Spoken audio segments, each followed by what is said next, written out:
안녕하십니까 KTV 시청자 여러분.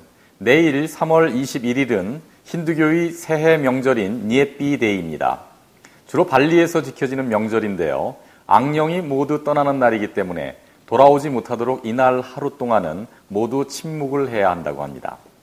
공항에서는 항공기 이착륙이 금지되고 호텔에서도 최소한의 조명만 사용하게 된다고 합니다. 인도네시아에서는 총 4번의 새해를 경험하게 됩니다. 이슬람력, 서양력, 음력, 그리고 힌두역에 따른 새해들입니다. 계절의 변화가 없는 적도의 나라에서 새로운 시작을 여는 마음을 자주 갖는다는 것은 나쁘지는 않아 보입니다. 새로운 마음으로 주간 경제 동향 시작하겠습니다. 급전직하, 사정이나 정세가 걷잡을 수 없을 만큼 급작스럽게 바닥으로 떨어져 감을 일컫는 말입니다. 지난주 한국은행의 금리 인하 이후 인도네시아 중앙은행의 기준금리 발표, 그리고 미 연준의 연방공개시장위원회인 FOMC 회의 결과에 이르기까지 일련의 과정을 묘사하기에 적절한 단어였던 것 같습니다. 인도네시아 중앙은행은 지난 3월 17일 총재단 회의를 통하여 현재 7.5%인 기준금리를 그대로 유지하겠다고 발표했습니다. 대부분의 전문가들이 금리 유지를 전망하긴 했지만 지난 2월과 같이 경기 진작을 목적으로 갑작스럽게 인하를 단행하지 않을까 하는 우려도 없지 않았었습니다. 그리고 미국에서는 지난 3월 17일과 18일 FOMC 회의가 열렸습니다. 미국의 기준금리 인상 시점을 가늠하기 위해서 전 세계의 이목이 집중되었던 회의였습니다. 내용을 살펴보면 현재의 초저금리는 그대로 유지하면서도 기준금리를 인상하는 데에 있어서 인내심을 가질 것이라는 표현을 삭제한 점입니다. 다만 물가가 목표치에 이르렀다는 합리적 확신이 들면 금리 인상을 단행하겠다는 문구를 새로 추가하였고 4월 금리 인상 단행 가능성은 낮다고 제시했습니다. 이에 대하여 한국의 국제금융센터는 이러한 선제 지침의 변화는 통화정책 정상화가 임박했음을 시사한다. 인내심 문구 삭제가 향후 FOMC에서 금리 인상이 이루어질 가능성을 높이고 있지만 달러와 강세의 영향 등 경제지표의 불확실성이 상존하고 있어서 즉각적인 금리 인상의 신호로 받아들이기에는 어렵다라고 분석했습니다. 한국의 한 신문사에서는 미 연준 회의 결과를 보도하면서 금리 인상, 장전은 했지만 방아쇠는 천천히 당긴다라고 표현했습니다. 장전이란 단어와 천천히라는 단어 중에 어느 것이 더 크게 느껴지십니까? 그나마 한숨 돌리는 틈은 생겼지만 시장에서 눈을 뗄 수 없는 상황이 계속 이어질 것으로 보입니다. 루피아화 환율은 3월 12일 미 달러당 13,057루피아로 전주 대비 미 달러당 126루피아 하락, 즉 0.96%의 평가 절상을 보였습니다. 미 연준의 조기 금리 인상 가능성이 희석되리라는 전망이 나오면서 3월 12일에는 개장 때부터 100루피아 이상 하락한 상태에서 거래가 시작되었고 한때 13,000루피아 아래로 떨어지기도 했었습니다. 3월 20일 미 달러당 원화 환율은 1,120원으로 전주 대비 4.5원 하락하여 0.4% 평가 절상되었습니다. 지난주 한국은행의 기준금리 인하와 FOMC 결과에 대한 예측 등이 맞물리면서 지속적인 상승세가 이어지는 모습이었습니다. 미국 FOMC가 열렸던 3월 17일부터 조정 모습을 보이고 금리 인상 시점이 급격히 앞당겨지지는 않을 것이라는 전망이 나오면서 3월 19일 루피아화와 마찬가지로 원화는 강세의 모습을 보였습니다. 한국의 경우에는 GDP의 7%가 넘는 흑자 기조 유지, 3,600억 불로 세계 7위 규모의 외환 보유액, 27.1%의 단기 외채 비율 등 상대적으로 튼튼한 체력을 유지하고 있습니다. 또한 EU 등 20여 개국이 금리를 인하한 것도 한국에 미치는 영향을 분산시키는 효과를 보이고 있습니다. 하지만 신흥국들의 실물 경제와 금융시장의 불안정성 등으로 인하여 한국의 수출 불안 등이 발생할 우려가 있으므로 지속적인 모니터링이 필요한 시점입니다. 3월 19일 100루피아당 원화는 전주 대비 0.1원 상승한 8.66원으로 마감했습니다. 인도네시아 10년물 국채는 3월 12일 7.42%로 마감하며 전주 대비 0.19%포인트 하락 마감했습니다. 블룸버그의 자료에 따르면 올해 들어 지난 3월 16일까지 인도네시아로 유입된 외국인 자금은 미 달러화 기준으로 7억 4천만 불이라고 합니다. 순유출이 발생하지는 않는 상황입니다. 종합주가지수는 3월 19일 전주 대비 14포인트 상승한 5,454포인트로 마감했습니다. 3월 18일을 제외하면 전일 대비 증가 추세를 지속했음을 보실 수 있습니다. 인도네시아 중앙은행이 루피아화 환율과 관련하여 수출 증대를 통한 경상수지 적자 해소 차원에서 우려할 수준이 아니라는 기존의 입장을 수정하는 분위기입니다. 3월 17일 있었던 총재단 회의에서 기준금리를 7.5%로 유지하는 결정을 내렸고 이후 발표된 자료에서 향후 루피아화의 환율 안정에 좀 더 초점을 두겠다는 의지를 볼 수 있었습니다. 해당 자료를 통하여 중앙은행은 향후 안정적인 루피아화 가치 유지를 위한 노력을 지속할 것입니다. 이를 위하여 외환시장 개입과 국채 매입 등도 실시되고 있습니다. 라고 밝혔습니다. 실제로 지난 2월에는 루피아화 약세 유도를 위해 중앙은행은 달러화를 적극적으로 매입했었다고 합니다. 노무라 증권의 자료에 따르면 미 달러화 대비 기타 외국 통화 표시 자산 매입 비율은 3대 3으로 기존의 2대 3 대비 상대적으로 증가를 보였다고 합니다. ING 그룹의 팀 콘돈 이코노미스트는 이번 중앙은행 성명은 루피아화 가치에 대한 우려를 표시한 것으로 이해됩니다. 외환시장 거래 규모가 좀 더 커지고 환율이 안정되는 모습이 확인되면 중앙은행은 금리를 좀 더 인하할 것으로 예상됩니다. 라고 말했습니다.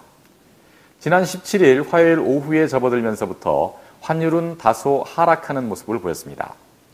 종가 기준으로 보더라도 전날 미 달러당 13,245루피아에서 당일에는 13,181루피아로 하락하는 모습을 보였습니다. 이번 중앙은행의 기준금리 유지 결정에 대해서 대체적으로 긍정적인 평가가 이어지고 있습니다. 이번 유지 결정에 있어서는 현 상황에서 가장 크게 고려해야 할 부분이 환율이라는 것에 대하여 전문가들과 공감대를 같이 했다는 평가입니다. 긴축적인 정책 기조를 유지하겠다고 여러 번 밝혔다가 지난 2월 0.25%포인트 인하를 단행했던 것에 대하여 비판적인 시각이 있었던 것과는 다른 분위기입니다. 인도네시아 중앙은행은 물가 안정과 국제수지 관리라는 고유의 정책 과제 외에도 경제 성장에도 적극적인 역할을 해야 하는 상황입니다. 지혜로운 판단과 대응을 기대해 보겠습니다. 3월 16일 인도네시아 통계청은 2월 무역 수지를 발표했습니다. 제조 부문의 업황이 개선되지 않고 있음에도 불구하고 당초 기대보다 큰 폭의 3개월 연속 흑자를 기록했습니다. 수출 부문의 경우 전년 동기 대비 16%가 감소한 122억 불을 기록했고 수입 부문은 16.2%가 감소한 115억 불을 기록하여 7억 3,800만 불의 흑자를 보였습니다. 이번 흑자 달성은 국제유가 하락에 따른 유류 결제 규모가 줄었고 제조업 활동 부진에 따른 자본재 및 원재료 구매 또한 감소한 것에 기인하고 있습니다. 실제로 유류 및 가스 부문을 제외할 경우 지난 2개월 동안 루피아화의 평가 절하에도 불구하고 수출 규모는 개선을 보이지 않았습니다. 인도네시아의 주요 수출 품목인 팜오일과 석탄의 경우 전년 동기 대비 8.1% 및 18.7% 각각 감소했고 의류 부문 역시 8.1% 줄어들었습니다. 환율은 올해 들어 6%의 평가 절하를 보이며 심리적 지지선이었던 미 달러당 13,000루피아를 넘어섰습니다. 그럼에도 불구하고 루피아화 약세가 인도네시아의 수출 부문에 긍정적인 역할을 하리라 예상했던 것과는 달리 아직 그 효과가 미미한 상황입니다. 물론 경제학 교과서에서는 한 국가의 통화가 평가절하될 경우 무역 수지는 원재료 수입 가격의 상승 등으로 인해 일정 기간 수지가 악화되다가 이후 점차 개선된다고 이해되고 있습니다. 이를 일컬어 제이커브 효과라고 부릅니다. 이를 고려해서인지 라맛 고벨 무역부 장관은 수출을 늘릴 수 있는 기회입니다. 제가 낙관적인지 물으신다면 그렇다라고 대답할 것입니다. 수출 통관 시간을 줄이는 방안 등 정부에서 여러 지원책을 고려하고 있습니다. 라고 말했습니다. 요즘의 걱정이 그저 기후에 그칠 수 있기를 바라는 마음입니다. 인도네시아에 입국하시는 분들은 하나같이 비자 발급 문제에 대하여 불편함을 느끼고 계신 것 같습니다. 그동안 설왕설래하던 비자 면제국 확대 정책이 3월 9일 아리프 야야 관광부 장관에 의해 발표되었습니다. 기존에는 아시안에 속한 9개 나라와 칠레, 에콰도르, 모로코, 홍콩, 마카오, 페루 등 15개국의 국민들이 인도네시아 입국 시 비자 발급 없이 30일 동안 체류할 수 있었습니다. 이번에 추가되는 30개 국가에는 한국, 중국, 일본 등 아태 지역 7개국과 유럽의 17개 국가, 그리고 중동 지역 6개 국가가 포함됩니다. 특이한 점은 이번 명단에 뉴질랜드는 포함되어 있지만 호주는 제외되었다는 것입니다. 이에 대하여 인도네시아 정부는 호주의 경우 어느 나라에도 비자 면제를 허용치 않고 있어서 호혜 차원에서 제외된 것이라고 설명했습니다. 하지만 최근 호주 국적의 마약 사범에 대한 사형 집행을 놓고 양국 간에 조성된 긴장 관계를 원인으로 보는 시각도 있습니다. 이번 비자 정책 변경 시행은 최근 인도네시아가 겪고 있는 루피아화 약세를 극복해보자는 동기가 크게 작용했습니다. 아리프 관광부 장관은 이번 비자 면제 정책 확대는 외국인 관광객 유치를 염두에 두고 있습니다. 관광객 유치를 위한 가장 효과적인 방법이기 때문입니다. 말레이시아는 이미 164개국, 그리고 태국은 56개국의 무비자 정책을 시행 중입니다. 이제 인도네시아도 입국 절차가 저렴하고 간소화됩니다. 외국인 관광객 수를 보시면 지난해 말레이시아 2,700만 명, 태국 2,600만 명에 비하여 인도네시아는 900만 명에 불과했습니다. 라고 말했습니다. 정부는 이번 정책으로 체류 기간 동안 1인당 평균 1,200불을 사용하는 외국인 관광객이 100만 명 이상 증가하여 연간 12억 불의 외화 수입이 증대되리라고 기대하고 있습니다. 이번 비자 면제국 확대 시행 정책의 원인과 목적이 무엇이든 7시간을 비행한 뒤에도 공항에 내려서 다시 길게 줄을 서서 35불을 납부해야 하는 불편은 곧 사라질 것 같습니다. 4월부터 시행된다는 이번 조치를 계기로 양국 간의 관계도 더욱 긴밀해질 수 있기를 기대해 봅니다. 요즘 자카르타 시내 교통 체증이 지난해에 비하여 더 심해진 것 같습니다. 무엇보다도 경전철, 즉 MRT 공사 때문인데요. 2018년 아시안게임 이전에 완공을 목표로 하고 있지만 최근 완공 시기에 대한 우려 전망이 나오고 있습니다. 자카르타 시내 전철 도입이 처음 거론된 것은 40여 년 전 알리 사드킨 주지사 때였습니다. 당시에는 시기상조라는 이유로 실행에 옮겨지지 못했습니다.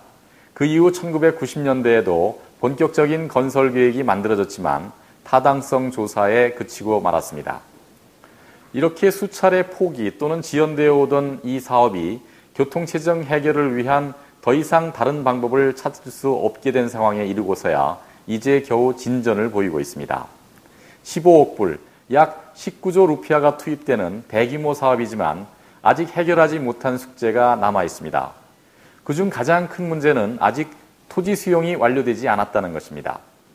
남부 자카르타의 르박 블루스에서 중부 자카르타의 그랜드 인도네시아에 이르는 1차 구간에서 현재 5곳의 토지 수용이 완료되지 않았습니다. 특히 잘란 파트마와띠 인근에 거주하는 주민들은 해당 구간이 고가 철교를 포함한 지상 구간이어서 향후 지가 하락 등의 영향을 우려 처음부터 반대 의사를 굽히지 않고 있는 상황입니다. 이에 대하여 주 정부에서는 토지 수용 시 미수용 토지에 대하여 고층 건물을 건설할 수 있도록 허가를 내주는 조건으로 협상을 계속하겠다는 방침입니다. 원래 계획대로라면 2016년에 완료되어야 할 사업이 토지 수용 문제 등으로 2년여 늦어졌고 해당 사유가 아직도 해소되지 못한 상황입니다. 아무쪼록 토지 수용 문제 등이 조속히 해결이 되어서 하루 17만 3천 명이 사용할 수 있다는 MRT 사업이 부디 아시아인들의 축제인 2018년 아시안게임 이전에 완공될 수 있기를 기원해 봅니다. 부자라고 하면 시청자 여러분께서는 어느 정도를 기준으로 삼으시는지요? 부동산 컨설팅 업체인 나이트 프랭크사에서는 최근 발표한 더 웰스 리포트에서 인도네시아 부자들에 대한 자료를 올렸습니다. 2014년 말을 기준으로 거주 중인 주택을 제외하고 미 달러화 기준 10억 불 이상의, 즉 원화로는 1조 1천억 원이 넘는 자산을 보유한 인도네시아인이 24명, 1억 불, 즉 1,100억 원이 넘는 자산 보유자가 192명, 그리고 3천만 불, 즉 330억 원 이상의 자산가가 650명으로 조사되었다고 합니다. 이런 자산가들이 투자처로 가장 선호하고 있는 것은 역시 부동산이라고 합니다. 지난 2014년 오피스 빌딩, 주거용 건물, 창고, 상가, 호텔 등 분야를 가리지 않고 1,530억 불 규모의 국내외 부동산을 매입했습니다. 이들 중 16%는 올해도 부동산을 추가 매입할 계획이라고 합니다. 특히 삶의 질, 안전, 절세, 자녀교육 등의 이유로 런던, 뉴욕, 시드니 등 해외 부동산에도 많은 관심을 보이고 있다고 합니다. 고가의 거대 부동산을 구입해서 안락하게 사는 것은 대부분 사람들의 꿈일 것입니다. 그러나 그 속에서도 따뜻한 온기를 나눌 수 있는 가족들이 없다면 삶의 모습이 꼭 행복하지는 않을 듯합니다. 작은 집에서 가족들과 부대끼며 보냈던 어린 시절을 떠올려 봅니다. 집이 클수록 가족 간의 거리는 더 멀리 떨어지게 되는 것은 아닐까요? 단란함이라는 말은 작고 아담한 공간과 더욱 잘 어울리는 듯합니다. 이번 주말 단란한 가족 시간 보내시기 바랍니다. 지금까지 시청해 주신 여러분 감사합니다.